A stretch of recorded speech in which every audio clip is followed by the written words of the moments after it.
If you don't want to speak tonight, you're not obligated to, but we really would like your input. I would recommend that everyone participate in the survey at the very minimum, which is on the city website. And before I start, I'd like to talk about briefly about a couple of guidelines that we have that will make this a productive session. We have a total of 90 minutes for the entire session, so I'll be brief. This is not a city council meeting. There's no prescribed time to talk. In this session, I will ask questions to prompt the conversation. Please make sure you're muted. Use the raise your hand feature. And Barbara Pierce, the city's communications director, who's also my co-host, who's on here, we'll let you know that it's your turn to share your perspective and let you in the call. And just unmute yourself and then share your perspective. Feel free to provide your name and where you live if you so choose. You're not required to. Last, I'm confident that everyone will be respectful of everyone else's opinions and perspectives. And I know you're all here because you care about the community and you want to provide input and or be informed. So with that having been said, I'll ask the first question. What personal qualities, characteristics, and skills do you think are most important for the next chief for the city of Rochester? And anyone can jump in. Feel free to raise your hand, or this is such a small group. I think we'll be okay with just jumping in. I think we have one hand up. We do. Hi, my hand's up. Can you hear me? We can. Thank you. Hi, do we need to identify ourselves or our neighborhood or? You can, you're not required to. Okay. My name's Colleen McCarthy, and I wasn't able to join the Southeast meeting. I live in the Southeast, but I know you, hopefully this is a Northwest for the most part meeting. But Yes, the question is the attributes, the personal attributes for a potential new police chief. Yes, ma'am. I think, and based on very recent experience, that we need to have someone who can, as they say, speak truth to power. We need someone who can speak truth to power, and a person also who is in his dealings with the rank and file and staff would be strong and fair. And by the way, I'm wondering, has anyone asked the RPD rank and file and staff what qualities they would want in a new RPD chief?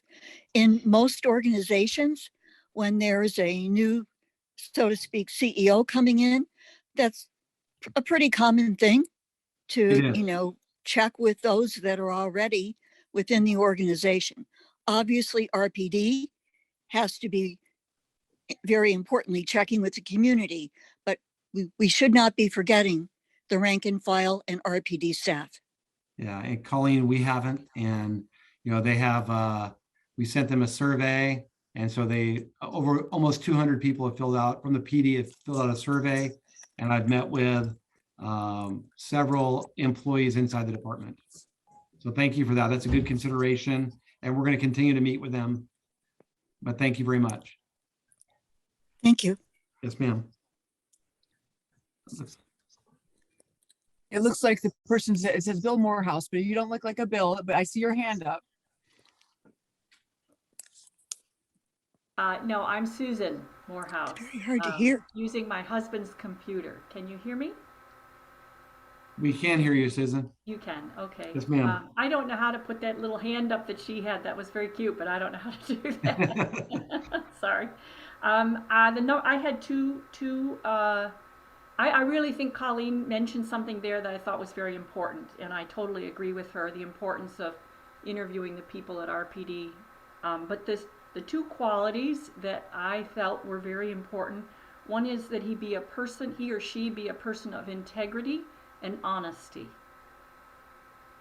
What I would say, without guile. That is not a lot of hidden agendas. What you see is what you got. Great. That's a person of integrity and honesty. The second quality I felt was I think that the RPD officers have been through a difficult time, as we all have. But I'm thinking of all that they've been through. It would be good if they had a chief who was interested in them as his team, that he was compassionate and caring for that team, and that he or she made an effort to connect with them, to show up at roll calls, to try to learn as many officers' names as he or she could, to have some arrangement to give kudos to officers who had done a really excellent job, to encourage the team. Great. That's a great perspective. Thank you very much for that. That's very nice.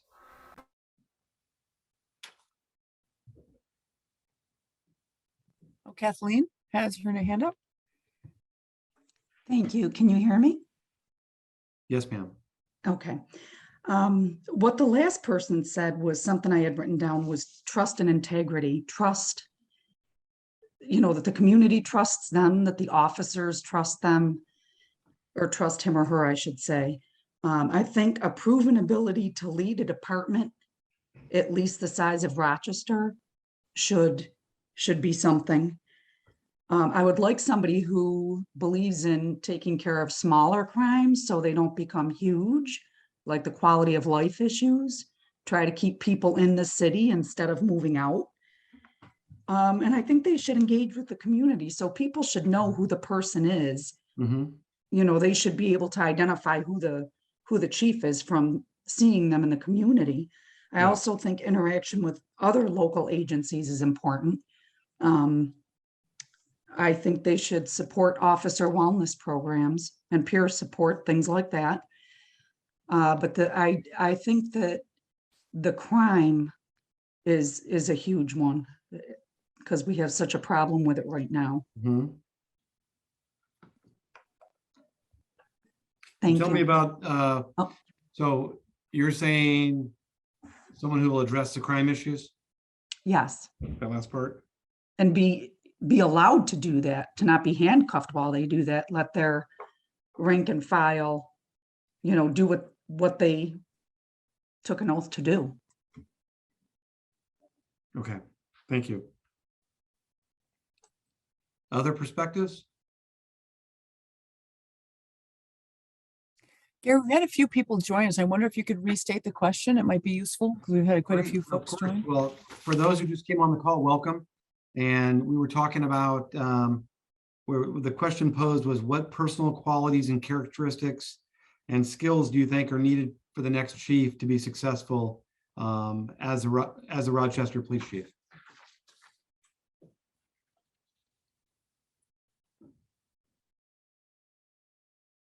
And we have one hand up. Colleen, it's Colleen again.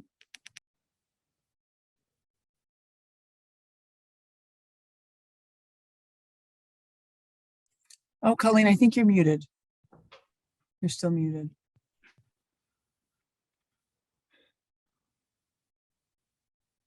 Oh, Colleen, I don't know if you're talking, but we can't hear you. You're on mute.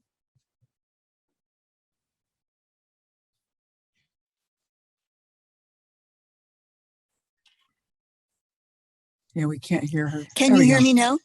There we go. We can hear you Thank now, you. Colleen. I'm sure others have said this, but I'd like to reiterate, for the personal qualities of an RPD chief, we most absolutely need someone who is very good at community building skills. That is essential for all of us. Great. Thank you. Thank you, ma'am. And Marcia's gone off mute. So Marcia, I'm wondering if you want to join. Marcia, you're off mute. I'm wondering if you wanted to say something. Yes. There she is. Marcia. What I'd like to say is the individual you're describing is the individual who just left us. Has he been asked to come back? He came to all the neighborhood meetings. He was an excellent police chief. I want to know if the city has asked Loran Singletary to come back to us.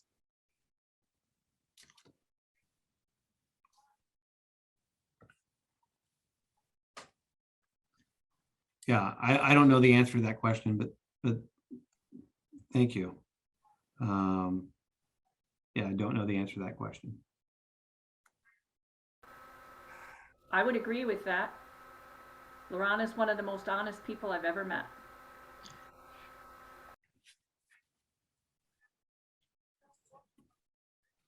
Okay. Thank you. We'll definitely pass that along. Other perspectives? Colleen has her hand up again. I'm not going to take a lot of time, but I am going to agree with the two previous speakers that the community relation building that Laurent Singletary was able to do, he was excellent at it. And I won't comment on my strong feelings about what happened to him. But logically, it's extremely unlikely that someone who's running for public office, and I believe also involved in litigation with the city, would be coming back. But be that as it may, I do agree that the attributes that Laurent Singletary has are the attributes that we would only be so lucky and blessed to have in our new police chief. Thank you.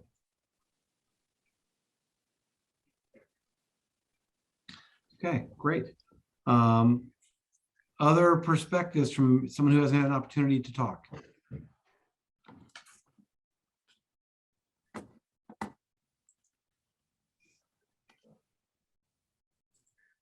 If you would like to, you can also use the chat at the bottom of your screen. Just click on the chat box and you can add a question or a comment or add your thoughts and input there. And I'd be happy to read it out loud if you'd rather not come off mute and speak. Oh, and Marcia has her hand up. Yeah, I want to say one other thing. I called City Hall today and the director of communications and the assistant mayor's office's secretary had no knowledge of this Zoom meeting tonight, which really perplexed me. If the people that work for the city don't know this meeting's taking place, how's the public supposed to know about it? Hey, Marcia, I am the director of communications and I definitely know this meeting's going on. I helped coordinate it. We've sent out a lot of notices and posters and other things to encourage attendance. We are working in a lot of different ways. And as Mr. Peterson noted, we've had over 700 responses to our survey as well. And that information is right on the same page where the survey link is. So I hope that as many people as possible know about this. If this is information you'd like to share, I encourage you to share it with those in your neighborhoods and elsewhere. We definitely want to hear input, but I can tell you I didn't get a call from you today with that question. So I'm not sure who you talked to, but I would love to, I'm happy to have conversations with you maybe offline on this topic. And I'll say, Marcia, oftentimes when you have a survey and you have a community input session, we're not trying to get 700 people on this input session. We're trying to get people that didn't fill out the survey. So it's not both, it's one or the other. And so if we get both, it's great, but we're trying to create as many venues to capture people's information and input as possible. So thank you very much. Well, I'm still for Loran. And if not Loran, definitely the man who's in charge now, which is Smith, just leave him in place. Because I think they're both very good. But I feel the best man for the job right now is Loran. Thank you. So let's move on to, someone else had a hand up. That's okay. You gonna say something? It may fit in better later on. Okay. I think it's very important that this person not be, he or she needs to be a strong leader, of course, but there's a way of leading where you delegate well, and you are humble in recognizing when you need input from other people, and that you're a good listener to those around you who provide you with input. I think that's a very valuable quality in any leader, but particularly in this situation. Great. Thank you for that, Ms. Morehouse. Appreciate that. So if anyone has something else to say, they can. Otherwise, I'm gonna pose the next question. We were on personal qualities, characteristics, and skills needed to be successful as the next chief for the city of Rochester. Anybody else want to weigh in on that question before I move on to the next? Hello. Yes. I agree with everything that's been said here tonight, but I also think that this person should be familiar with the unique challenges of our community. I think that some of our challenges are really unique to this area, and they should know how to deal with that kind of thing. So maybe it should be a local person. Okay. And so what unique challenges are you referring to, is it Ms. McNair? More of the stuff that happens in our urban community, maybe our mental health stuff. Mhm. They should be trauma informed. That's about it. Okay. Thank you. Thank you for that. Okay. Anyone else want to weigh in on that question before I move on?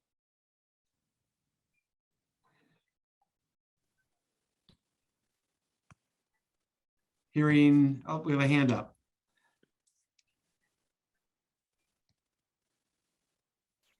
You know who that is, Barbara? Yeah, that's Hello? Colleen. Oh, hey, Colleen. Hi, can you hear me? Yes, ma'am. I would like to briefly address the lady who just spoke about the unique challenges in our community. Mhm. I wanted to comment. I'm sure many of you know this, but our new mayor, Mayor Evans, is in touch with the mayors of Newark, New Jersey, and Pittsburgh, Pennsylvania, I believe, several times a week. And Newark, New Jersey, most definitely is a city that had decades-long challenges. So if the mayor's in touch with the folks in cities that have similar urban situations, I think it obviously, as the lady who just spoke said, we need a police chief that would do likewise and who has the pulse of the people. Thank you. Great. Great. Thank you. Okay. So I'm going to pose the next question. From your perspective, what does the new leader need to accomplish to be successful? Kathleen has her hand up. Crime reduction, specifically the guns, the murders, the carjackings, the robberies. Make people feel that it's safe to go out of their house into their neighborhood, walk down the street, even if it's dark. Are people not feeling that way right now, Kathleen? No. I've lived in the city my entire life. I'm definitely not going outside and walking down the street in the dark. Okay. Thank you. Gary, Selena Boyd has her hand up. Yeah. Selena. You're Oh, muted. you- Oh, there Okay, you go. are you able to hear me now? Yes. I have been having a lot of problems, so if I'm not on the same page as everybody else, and I know that I've missed a lot, I've had to log out and log back in and having problems with the audio, so I'm just now beginning to hear you, but I did come in when someone was speaking and they were talking about the police chief needs to understand the unique character and problems and I guess and issues that Rochester has. And so I relate to that because sometimes here in Rochester, many people act like we don't have any real problems around race here.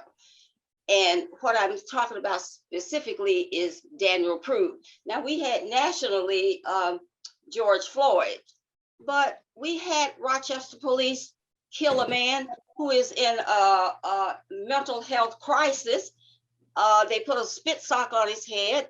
And 4 other police officers, when I see a picture of it, you know, they're standing around. We need, and I said all this to say that Rochester deserves a police chief who understands the special issues surrounding race that Rochester has, but they're not that much different than the issues that other people have. And so a statement that would go with that, how unarmed Black men, women, and children can be killed, and police have qualified immunity. So they do it. They maybe get a little bit of punishment. They don't even go to trial like Chauvin did with the George Floyd murder. So Rochester, and it seems like nobody really talks about what's really happening. We all know what it is that we would like to be done, but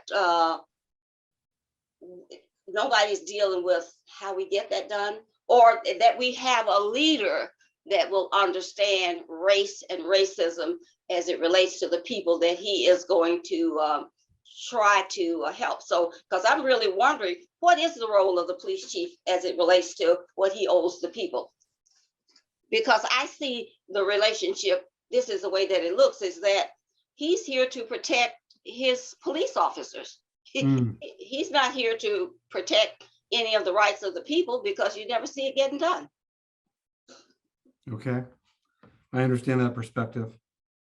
And while that may be the end result, I don't think that, I think you're right that it is their role to protect everyone. But I understand your perspective, right? Other perspectives? Colleen has her hand up.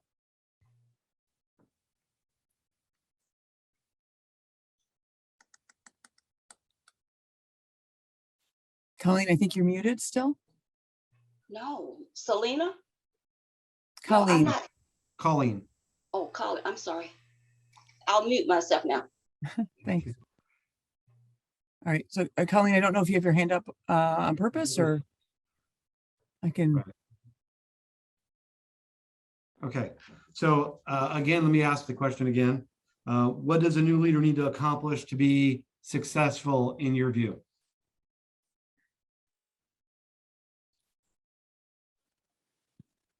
Looks like Ms. Morehouse wants to weigh in.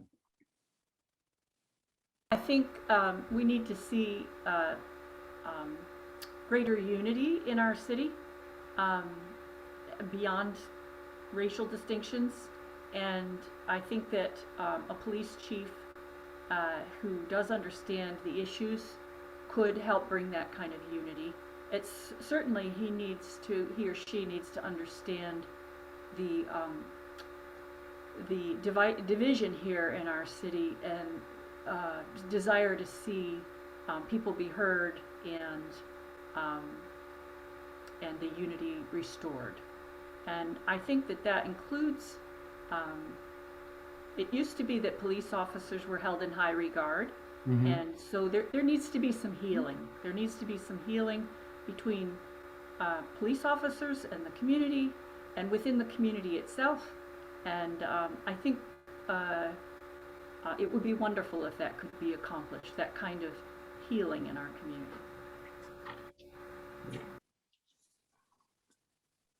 And Colleen? Is it my turn now? Is that Colleen? Selena. No, Colleen has got her hand up and it looks like she's off mute. She's put her hand back up, so I'm guessing Colleen wants to weigh in. I'll mute myself. I wonder if Colleen's having some trouble with her service, because she might be frozen, because I can't hear her. It's moving around. Let's go to Ms. Boyd, since we can't hear her. She's back to muted. Okay, here we go. Are you able to hear me? Yes, ma'am. Okay, two things. I've said this before, and it may sound like I'm repeating myself, but I'm answering the question. We, the people of Rochester, need the next police chief to understand race and racism and the part that it plays in our lives. And the other thing that the chief needs to do. Now, Rochester has many minorities living in the city of Rochester, but if you get the numbers for the percentage of police officers who are serving now, they don't live in the city. So the next chief needs to stop the hiring of the police officers who occupy the largest number of police officers in the city and start to going downward and hiring, make the force be equal to the people's numbers in the population or their percentage in the population of the city. All right. Ms. Boyd, are you referring to the demographics? Demographics, DEMOGRAPHICS, yes. Yeah, so you want a police department that is more representative of the community. Yes, more REPRESENATIVE of the community, yes. Okay, thank you. Other perspectives?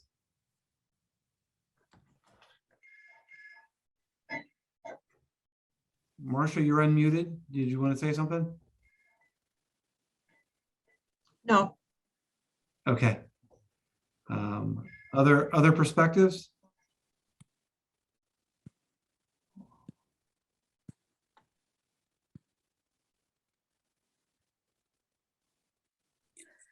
Can you hear me? Yes, ma'am.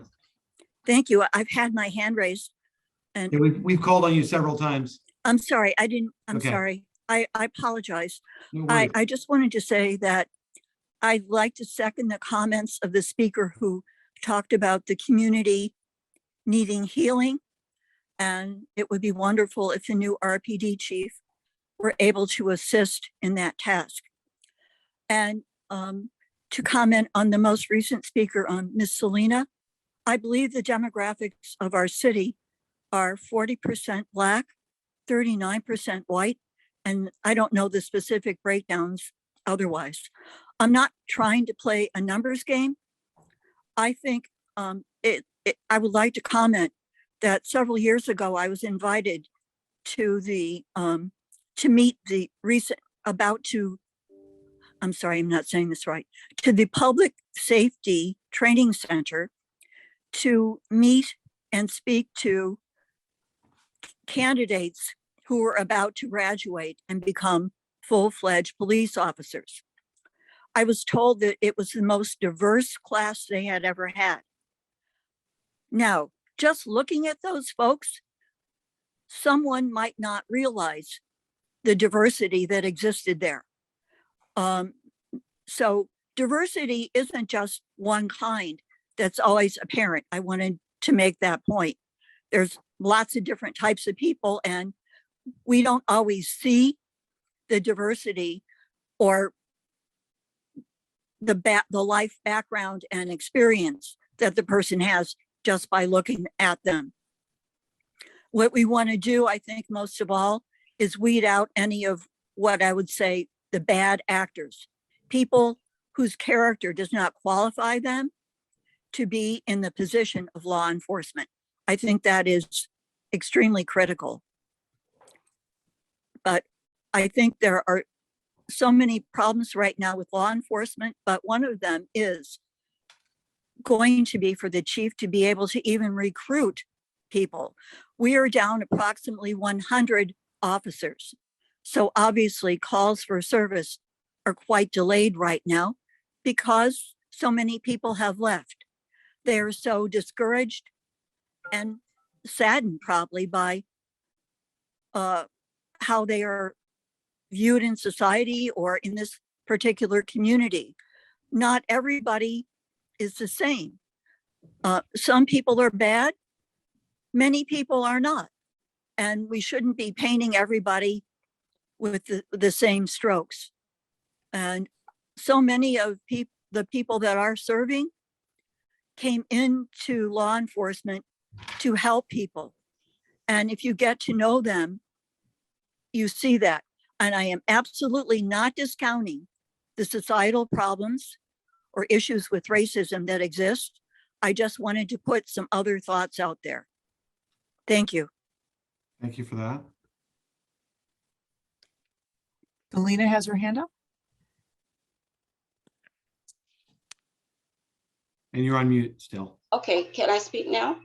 Yeah, you're not on mute anymore. Go ahead. Okay, I understand language and I understand diversity. So, and I know that diversity isn't sameness, but I'm going to speak for the experiences of sometimes Black women by Rochester police. We are really treated like we are nothing.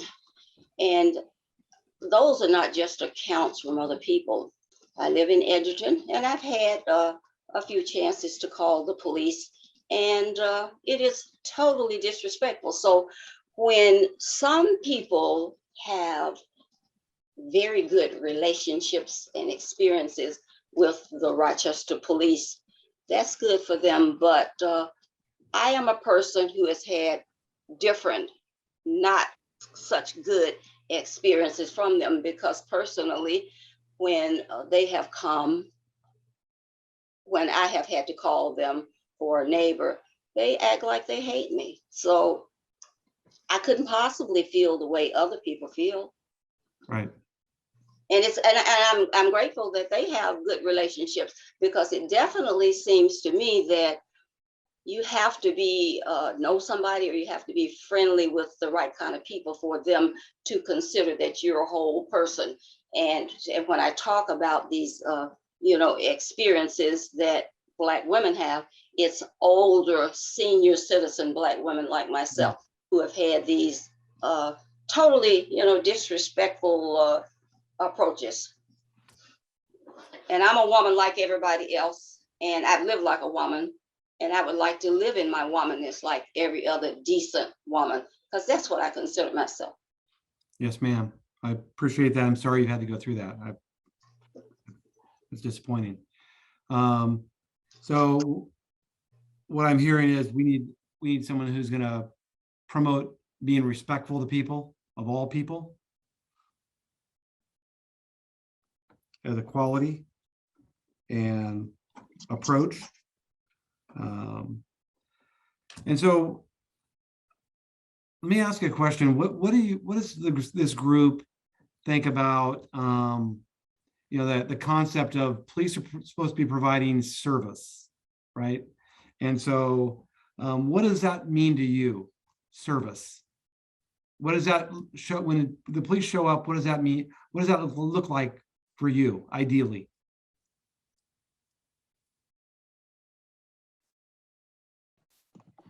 Hi, I'd like to apologize because my camera is broken on my laptop, but I'm Evelyn Irons. I'm from the Lyle Otis Association, and I wanted to address what you just said.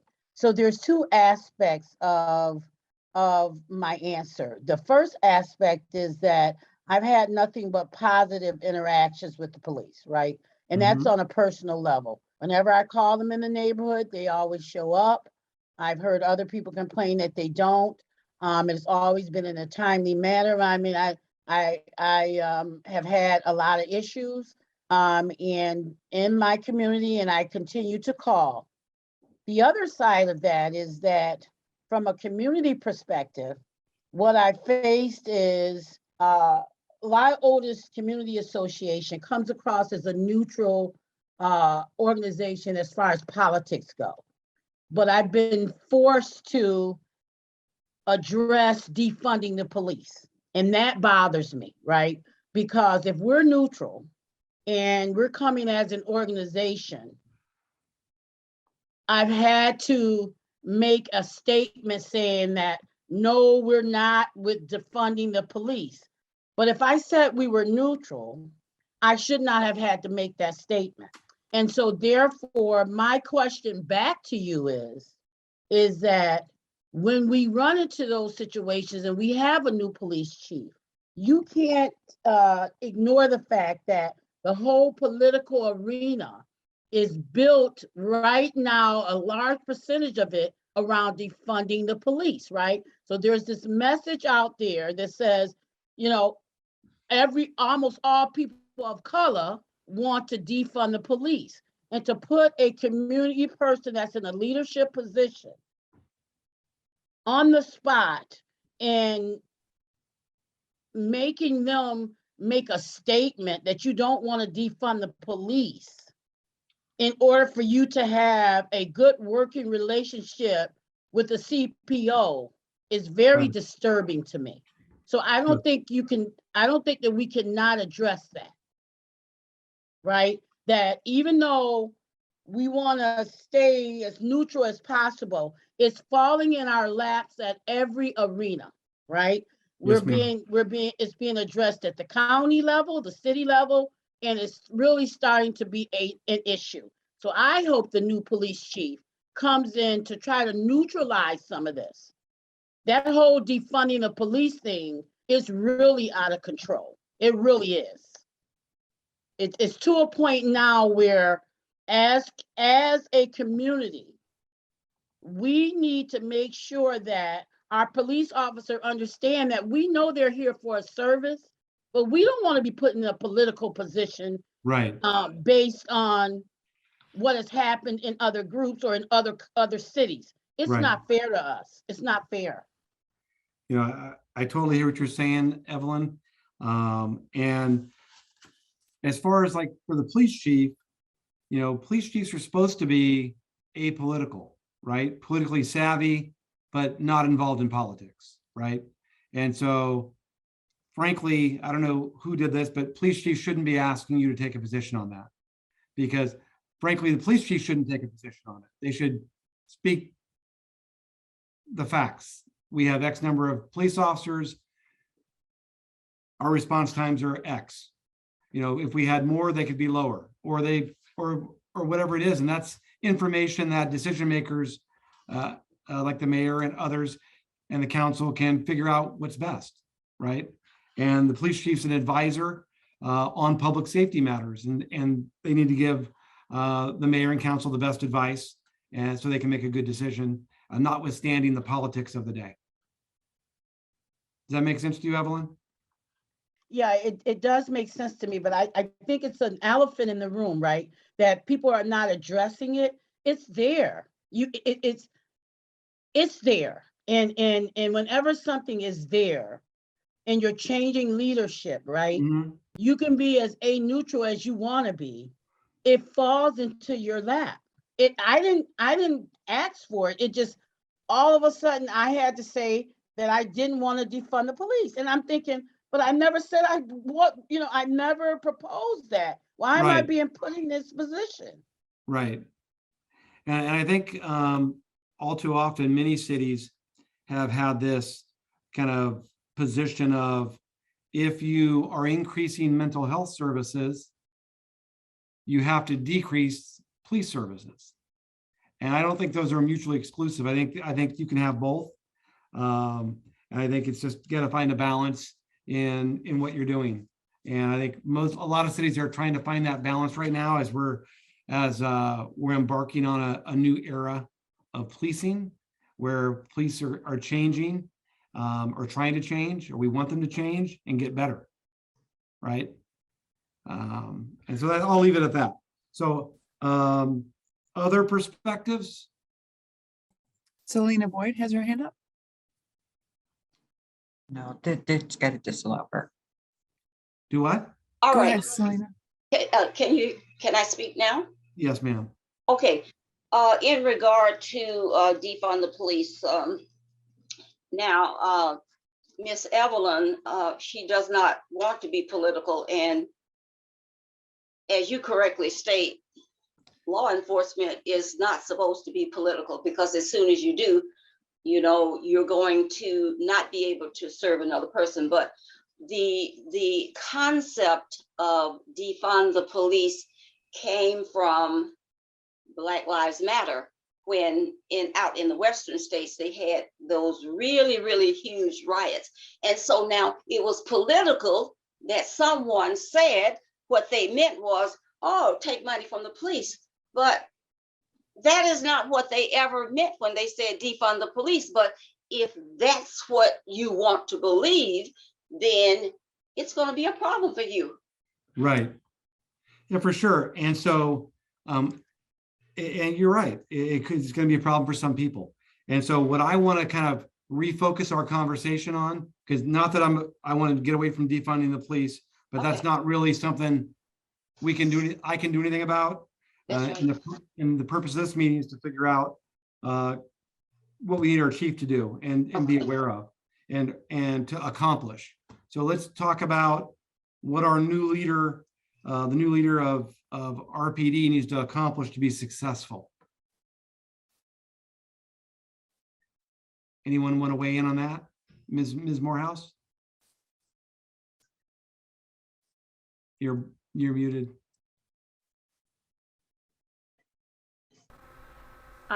So you were asking in your previous question is what service do you want the police to provide? Which Yeah. essentially is what service do you want the police chief to be sure is being provided? Correct. And I think basically it's being protected as a community, providing that kind of protection. And of course it should be, regardless of race or gender, it should be. I also feel that the police should be able to be responsive. You know, with the 70, I've heard it was 70 officers that are out, that they're down 70 officers right now. It may be 100, I don't know, but I had heard 70. In any regards, the one occasion that I have had to contact the police, and I've been working with them regarding a drug house in our neighborhood. We've been working on this with them for well over a year, and they don't have the staff to be able to make some arrests and deal with this drug house. And it's across the street from a lovely family with very small children who play in the front yard. And it's just not okay. But because of the lack of police officers, if a call is made, by the time they get there, it's hours later, the person has left. So it's an ongoing issue for this one neighborhood and family. And I don't blame the police officers. I certainly don't think they're lazy. They're not anything like lazy, but they are understaffed, and it's affecting the quality of life of a particular area of our neighborhood. So I feel they need to be able to be responsive. They need to have enough staff to be able to do the job to protect the people in our community. Yeah, I think you're right in that respect. And I think the question is, do they have enough staff, right? Just because they're not responsive doesn't mean they don't have enough staff. I think the analysis has got to be, look at the staffing, how it's allocated. You know, as a new chief coming in, you would want the chief to be mindful of what resources are available at their disposal and how they're allocated and what can be changed to make things better and more responsive and provide better service. Is that fair? Yep, yep. And if you do need more resources, then you ask for them. Well, I believe that from what I have understood, there are many police officers who are working overtime because, or doing double shifts because there are not enough officers. And, Right. you know, we don't see them. It's not like we see fewer policemen on the street.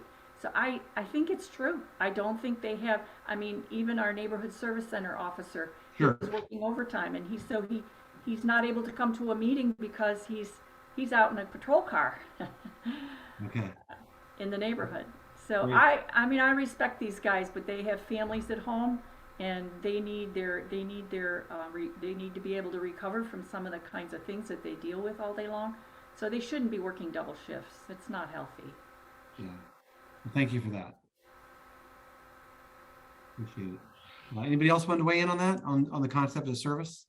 Ms. Boyd? Okay. Quality of life issues. I have lived in my house for over 20 years, And whenever I've called for quality of life issues like loud noise, Mhm. music, drug houses, they don't ever come. I had a burglar at my house and it took them 2 hours to come. Okay. I'm sitting outside waiting for them because I was instructed, don't go in your house. So I'm waiting and it took them 2 hours. And even after they come and do what they do, you have to ask them to, please take fingerprints because, I walk around to the back of the house, I see how they got in. So I don't know. They have so many other things that I'm told by the association that they just don't have time for these little things like loud music and noise and partying and people having a party, but it looks like it's a party, but it's covering up something else, some other illegal thing. I have Right. never ever had them come for somebody playing loud music, but I live close to the rec center, and the city allowed people to come and use it and play music loud enough that it sounds like it's right in my living room or my bedroom out in Okay. front. So Okay. quality of life, it's dogs barking too. That's another Right. thing. So like Ms. Morehouse, you want the police to be more responsive. Yes, Okay. responsive. Thank you. Thank you for that. Other perspectives? There's in the chat, someone put in there that community relations, youth engagement, the guns on the street, and transparency. And I'd Okay. like to talk a little bit about the very first one, community relations. Yes. And when it comes to service and community relations, the quality of life in our city, and I can speak of my area, has went down dramatically, right? And I understand that there's books already, there's laws already on the books, right? We already know that there's laws against tinted windows. You're not supposed to have that and this and that. All of those laws are being bypassed. So, it kind of reminds me of, if we have a new police chief, can we start with just some of the laws that are already on the book, right? Even if we take baby steps, even if we just hit one of them, it's like throughout the city of Rochester, the loud music from cars is just unbelievable. I mean, you could be anywhere, from a store, you could be just coming home. It has really gotten to a point where the quality of life is very disturbing. So Okay. even if that chief can look at revisiting the laws that are already on the book, right? Right. And those are things that can happen during the day, right? Those are things that it doesn't take to be out at night. You see, during the day, you see people riding with tinted windows, right? We see people with loud music all day long. I'm not talking about during murder time. What are they doing when it's not a murder and its laws already on the books that's not being handled? Right. That's one of the things that I'd like to see happen. Okay. Thank you for that. And thank you, Evelyn, for reading that note in the chat. I had missed that because my screen is pretty full and I missed that. So thank you for sharing that.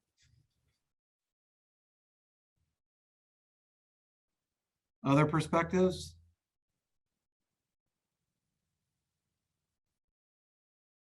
Oh, Marcia has her hand up. Yeah, I would like to note that all sections in the city have what's called PCIC meetings, and they're done by your police captain, your police lieutenants, and your other officers who are involved in your area. And you might want to reach out to them at those meetings. Lake section is held at Aquinas. Then you're getting to talk to these officers personally. They get to know you personally, and you can speak with them about your specific problems. They can only do what they can do. The more input they get from you, the easier it makes their job. That's all I got to say about it. Okay, thank you. Other perspectives, any other thoughts? Somebody else want to weigh in?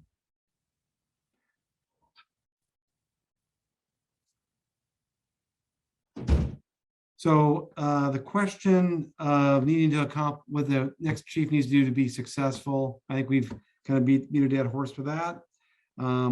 What else do you want Mayor Evans and the city council to consider when Mayor Evans nominates someone and the council confirms them? What other factors do you want them to consider when they make that decision?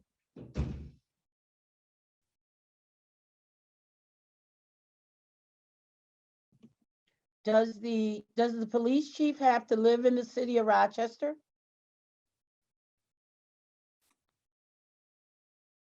Thank you for that question, Evelyn. I'm not 100% sure on that. Barbara, are you aware? Yes, they do. They do. Okay, thank you. Thank you, Barbara. It wasn't me, but somebody had the answer fast. Yeah.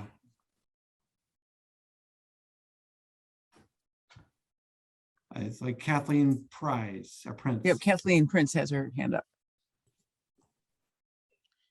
I would like to know how long they intend on staying. How close are they to retirement? How many years are they going to dedicate to helping us make these changes? Okay.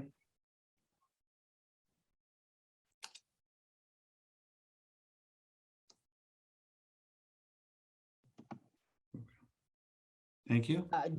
Would they have any, what type of experience are they bringing to the table? Like, if we know Rochester has the city of Rochester has a lot of issues with gun violence. Are we looking for someone who has some experience? You know, that type of question, like an interview question. So Evelyn, that is the question of the day, right? So what are we looking for? What type of experience do we want this person to have, right? And so you kind of hit the nail on the head. So one of the things we're going to want to know is whether they do have experience around gun violence and programs to reduce it, correct? Yes, yes. Right. So what other experiences do you guys want the individual to have? Selena Boyd has her hand up. Go ahead, Selena. Okay, could I have one comment quickly about gun violence? Yes? Yeah, of course. Get the Okay, floor. well, see, gun violence is really, if you're talking about restricting people's rights to carry guns, that's a really hard kind of subject or topic or problem to get your hands around, because many Americans want to have guns.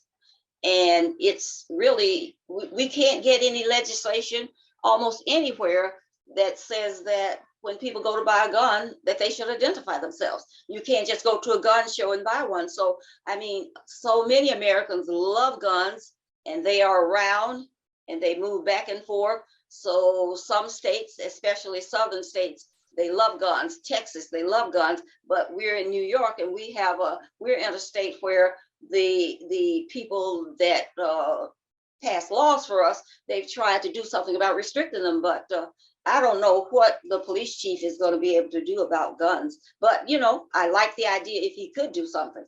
Well, I don't think it's doing something about guns per se, because that really is a state and federal issue. It's about gun violence, and that is something that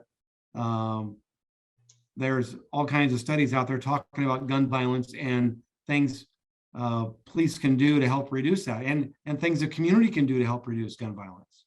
Because it's, as we all know, that the police can't do this by themselves. That's why we're having the conversations we're having, because it's going to take, you know, the entire community to reduce gun violence, right?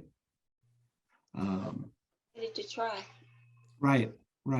So what other things, what other experiences do you want your next police chief to have?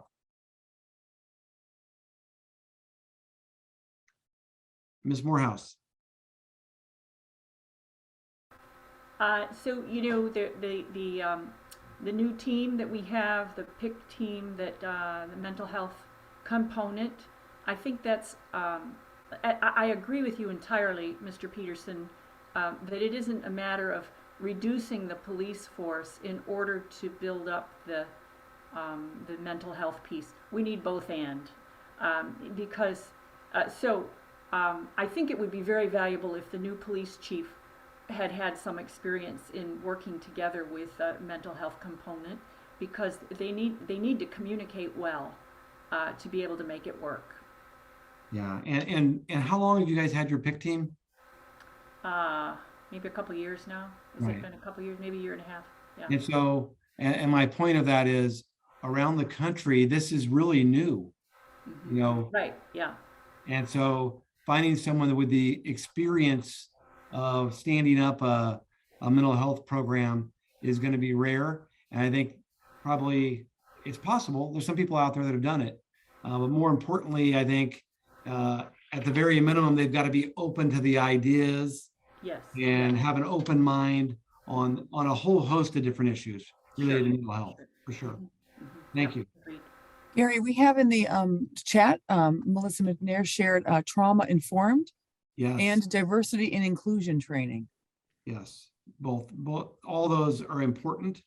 And I don't know what diversity and inclusion training is done at PD, but it's my understanding that they are a pretty well-trained department.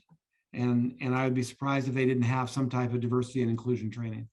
But I mean, that's something that reinforcement is key in a lot of trainings. So thank you for that, Melissa. And Ms. Melissa Boyd. mentioned also in the chat, Melissa mentioned youth engagement. And I think that's another key area that would be really important. Yes, yes, key youth engagement, community relations, and then get the guns off the street. And of course, transparency. So I got all those down. Thank you for all those. And Ms. Boyd, do you have your hand up? Proceed. Okay, I've unmuted myself. A police chief needs to have both temperament and judgment. And that comment comes from how I have experienced them. When they come, you know, they have to be in charge, but they always seem, they have like a superior attitude to me that I have to be careful of even how I lay out my complaint, because if I say too much, I'll make them angry, and then the rough stuff comes. It seems like they're tough and they're thin-skinned at the same time. Thin-skinned. Agitated. Maybe they're agitated, it seems like. Thin-skinned and defensive a little bit? Yes, defensive if you like to use that word. Or you could use agitated. I use agitated, it's fine. Thank you. Great, okay. Other perspectives? I see a couple of hands Marcia's up. got her hand up. Yes, I do. I just want to add to this. Rochester, New York is one of the most highly trained police departments in this country. Mhm. Most police departments will train for 3-4 months. We train for a minimum of 6, plus then you got a few months on the road with another officer. Right. I have never, you have to realize when an officer gets to you, what is his state of mind? What did he just come from? Did he just come from seeing a small child murdered and maybe should have been sent home, or needed the Pcic team themselves? Not only we as citizens need the Pcic team, sometimes officers need them too. And I think that's a thing that hasn't been considered too much in the past, and we need to look at that. The other issue is we probably have 100 people right now on our police force that are capable and qualified of doing this job. They know our city best. They know our people best. Why are we looking out of town?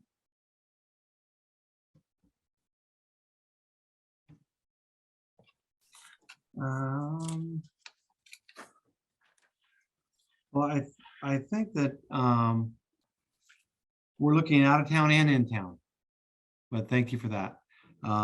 Because the mayor said that he wants to do an open and transparent process, and he's holding to his word on that. So Gary, we've had another add to the chat that says de-escalation is another Yes. thing that folks would like to see, great, or thank you. skill that they'd like to see. Great. Well, I'm assuming that de-escalation is in terms of de-escalation training to ensure that everyone's trained in de-escalation and has that mindset. Yep, she says yes. Okay, thank you. I have a opposite opinion than Marcia has. I think it's good that we're bringing someone from outside if we can. And the reason why I say that is because whenever you're implementing change, right? Sometimes when you're trying to implement change from within, because the relationships have already been built and there's longevity and legacy there, it is compromised. And I really feel like bringing someone in from outside would give a different perspective. I don't know if it'll work. None of us know if the inside or the outside person will work. But what I do think is that we're at a point right now where the character of a person that's in a leadership position over our police department, we don't want someone in there that's bringing in that baggage. I'm sorry, but sometimes it's good to look outside. It brings upon change. And I don't know, I've experienced it in my career that when new people come on board, it really makes the people that's already there who have this legacy mentality, they have to adjust, right? And we both, everyone knows change is hard, right? So if it's hard to change and you bring someone from the inside, a lot of times they don't feel like they have to change. Right.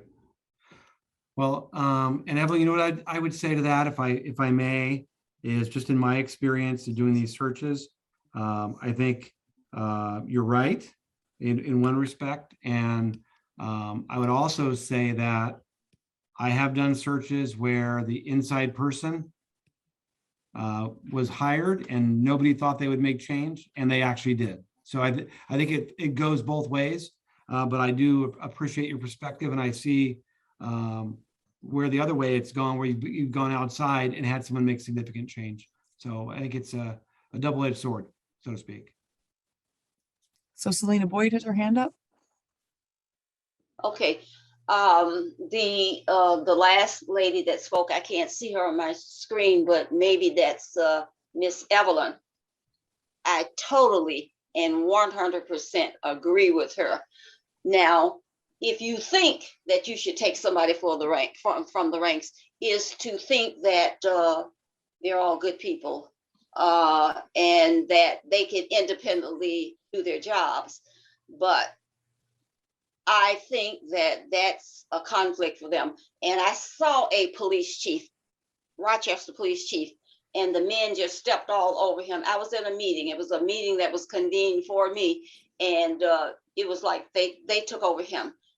It was like they were in charge of him. So I think it's a bad concept. And the other thing is that if Mayor Evans has lived in this community, and if he will tell the truth about policing in this community, he sat on the city council and the board and so forth, he ought to know that there is some risk and there's some danger in hiring somebody from the ranks. So my idea would be never anybody from the ranks. Appreciate that. And I will just say that, again, this search is open to both people from the ranks and people from the outside. And it's going to be a fair, open, transparent process that includes as many voices as possible, including yours tonight. So thank you all so much for that. And we'll move on to another topic. Anyone else have, I see one hand up from a Zoom user. Colleen, Colleen? that's Colleen. Go ahead, Colleen. Hi, let me unmute. I'd like to say, regarding the new police chief that the city is searching for, as far as experience, they should look and see how that applicant interacted with the school district in other positions he's had, and how he interacted with the city council.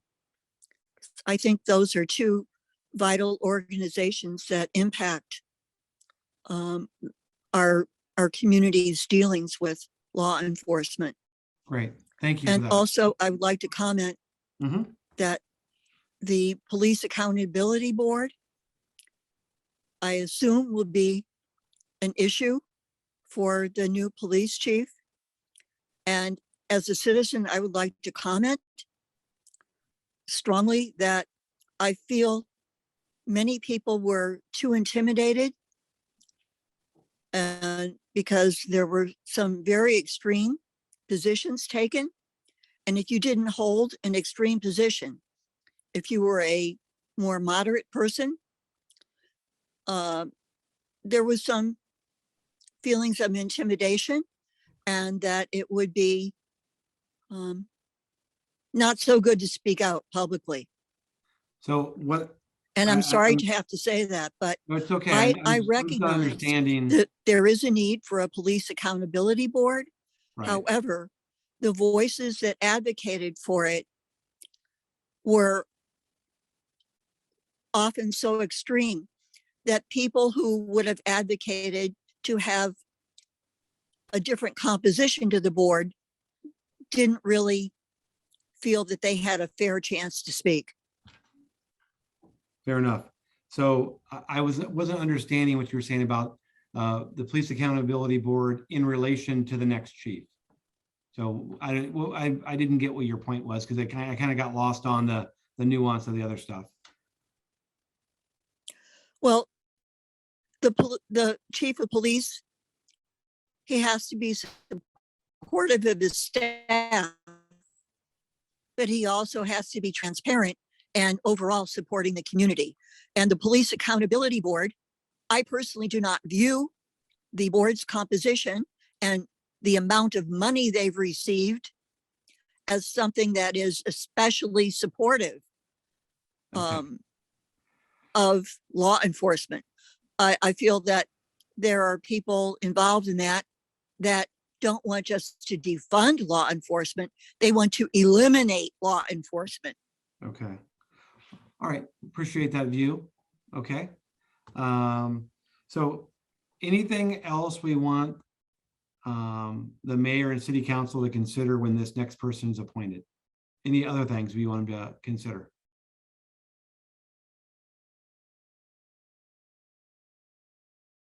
Ms. Boyd. Maybe their relationships to unions in the past and boards like the Police Accountability Board. How did they communicate or relate to those type of services in their past? Thank you. That's very good. That's good. And then Ms. McNair, you were going to speak. That was her. Am I speaking now? Can I speak now? Oh, that was Ms. McNair? Okay. I'm Yeah, sorry. that was Ms. McNair who just jumped in. Okay. Yep. Yeah, no, go ahead, Ms. Boyd. Okay. I just would like to say that I hope that we're not participating in this futilely. And I hope that the Mayor Evans, really does plan to be transparent and pick the best person for the job, or that he's having us go through all of these motions and he already knows that he's going to pick somebody from the ranks. Well, I'll tell you, I've never done a search like that where they already knew who they were going to pick. I mean, generally speaking, the mayors and city managers that I've dealt with in my time being a recruiter are honorable people, as Mayor Evans is, and he wants wants us to find the very best person for the job. And it's just, Selena, you hit it right on the nail on the head. That's what we're going to do. Find the very best person for the job, whether they're internal or external. Well, Thank you. I would, I guess I was getting at a concept in political science called patronage, but if you know him to be a man of honor, then it'll be good that he will be honest about looking for someone outside or someone inside, but I would be afraid of anybody on the inside. But he has to do his job. He works for all the people. Understood, and that is my impression of him. Thank you. What about good communication skills, right? There you So go. that, right, that the new police chief can communicate at all levels, right? Sometimes I just think about when there's a news conference and, you know, sometimes it doesn't feel real. I'm serious. That's just my feeling. It seems very tight. Like And so, orchestrated, kind of. yeah, it's sort of planned. I don't know. It just seems like we kind of need that communication skill to be relatable, professional, but also very, very real, right? That it doesn't look commercial, right? Like authentic. Authentic. Yeah, right? that's the word. Thank you. Thank you.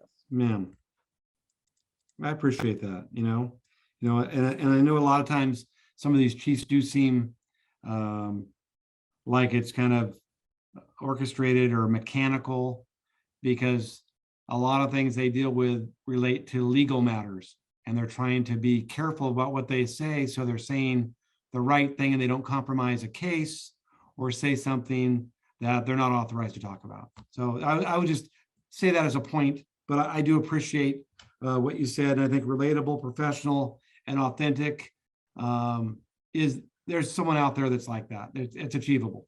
So thank you for that. Evelyn. Marcia has her hand up. And you're muted, Marcia. I think one thing we ought to ask ourselves, should we continue to have a police chief who falls under the guidelines of the mayor and city council, who are all political? Should we maybe not be in search of a way out of that situation, that the police chief answers to the people, to the police department and the law as written itself, rather than have to appear on all these TV programs and always with the mayor or city council? Maybe we ought to look at a way to change how we're doing this. Yeah, every community is different, Marcia, and I can tell you from a historical construct, most cities have gotten away from that concept because they want to have some oversight over the police department, and not political oversight, but just managerial oversight. And that's the distinction between like a sheriff's office that's elected and then a city police chief who's appointed either by a mayor or a city manager. But thank you for that. Other perspectives? Selena has her hand up. I would be afraid to death to allow a police chief to be in the hands of the police union and qualified immunity.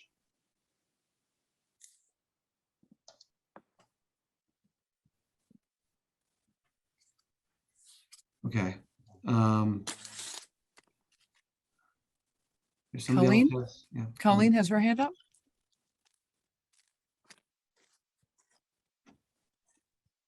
Go ahead, Colleen.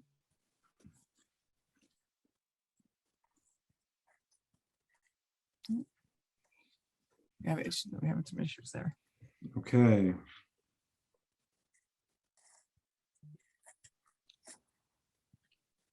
Any other comments folks want to make tonight that have not been already said that will add to the attributes, qualities, characteristics, skills, professional experience needed to be successful in the position of police chief?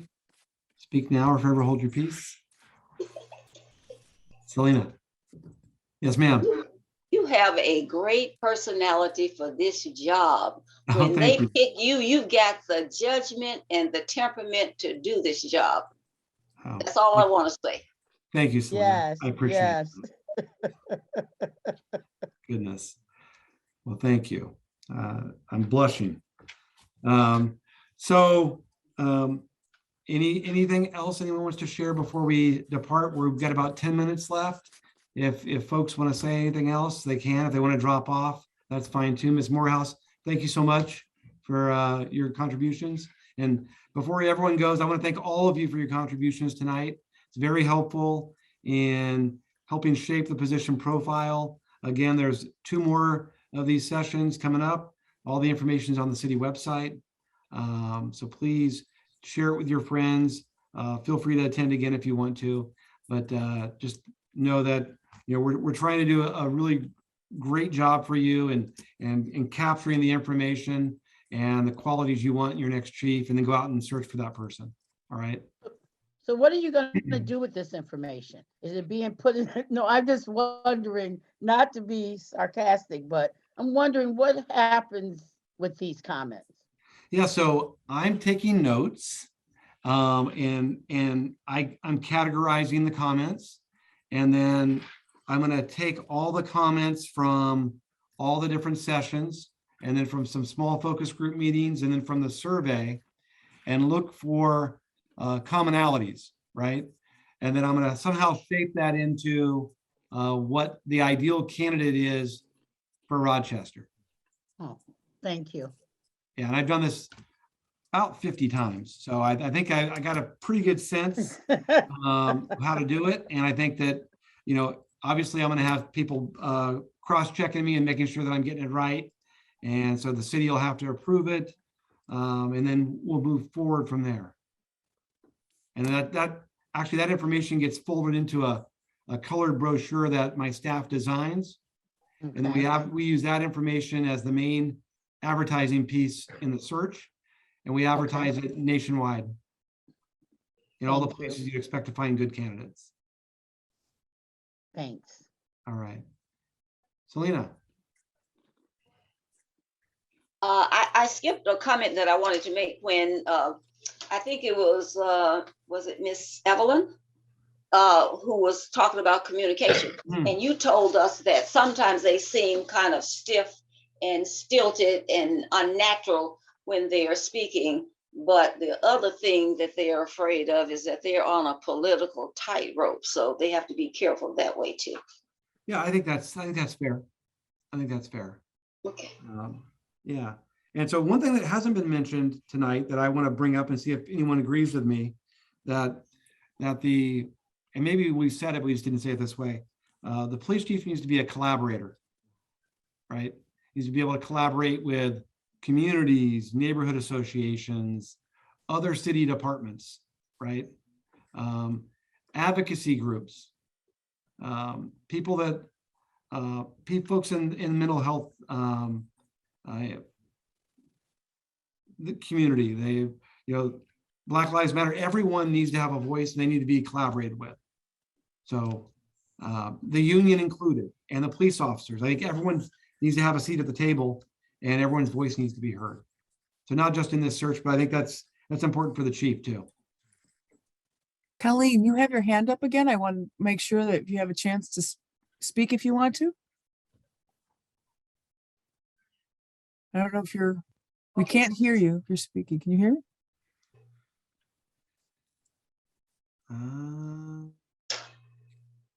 Okay, Selena does as well.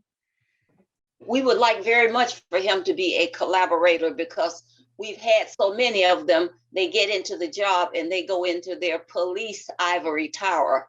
Like we have some academics are in the ivory tower. We have the police that go in there too. Yeah, and and forgive me for correcting you, but him or her. Yes. I got you once. Stand corrected. Yeah. Okay. And Marcia has her hand up. Yeah, I just have one thing to say. You see, this is the entire Northwest. You're supposed to be listening to us, and you are, sir. However, we got 14 participants. So realize this is what the police department gets too. About 14 participants at their meetings. When Mhm. they do try to communicate with us, the people don't go. I have gone to PCIC meetings for the last 25 years. I think I've missed 2 or 3. You're Right. lucky if you end up with 6 people there. Yeah. Same with the neighborhood association meetings. There's always a police department there. They'll always ask you questions. They'll always get back to you.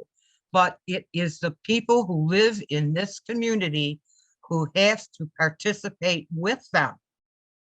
They're Yeah. not an island. They're just not an island. They can't do this alone. They never could. Yeah. But I Mm. just want to comment quickly on that. I think we as a community also need to look at our methods of getting people together, right? Engagement. Mhm. Our organization has been together for 6 months. And I walk this community, right? I walk and I get more engagement by walking and talking. And I'm not able, I work during the day. I think it's okay that method might have worked in the past, but I'm having to get out there and I'm going out there with other team members. And I don't know if sitting in a meeting room is what our community wants now. I think it might be time for us to look at other ways of doing it. I know it doesn't work for Lyle Otis. We have to get out there and talk to the people. And that's what we've been doing. We've been going to, the meetings for the schools. We've been going, walking at the track, walking at the park. And we're just talking to the people where they are. They're just not going to come to meetings. Some people are just Right. not going to come. You're right, Evelyn. I just wrote down but right before you said that, I wrote, engage people where they are, right? I think you're right, 100%. That's a great comment. Marcia has her hand up. No, I'm done. I just didn't put it down. Oh, I can put it down for you. Yeah, Thank you. And one thing Selena. Okay, Selena. I've gone to PCIC meetings. I've gone for years. I've been involved for She- many years, but I'm telling you, and this is my experience, and it's mine. So people, can have theirs because they've had different experience with the police, but the police don't respect me. And there are some women around here who don't respect me because, when I come out, I try to be objective rather than subjective. I try not to be, too emotional, but if I get into talking about the facts of certain things as they are written in real books, then I don't get any respect. So I stopped going to PCIC meetings. I've been disrespected openly by a police chief. Right. Well, and I would just say to Selena's comment that there are very levels of trust in the community. And I think if you're really trusting of the police in the community, then you have to recognize that there's other folks that do have different experiences and trust the police less than you do. And usually it's for a objective reason. And so I think it's easy to judge people. I think we have to fight against that and realize that people are coming from different perspectives, from a different place and a different experience. So, and with that having been said, I want to thank all of you for joining tonight and contributing. Much appreciated. Thank you very much. And hopefully we'll see you when I come to Rochester. Okay, thank you. Thanks, Gary. I want to let everyone know that the chat will be saved and we've also recorded this session as well. So we've got documentation as well. So we can make sure that all this gets incorporated into the search. So thank you. Good night. Good night. Everyone. Good Night. night.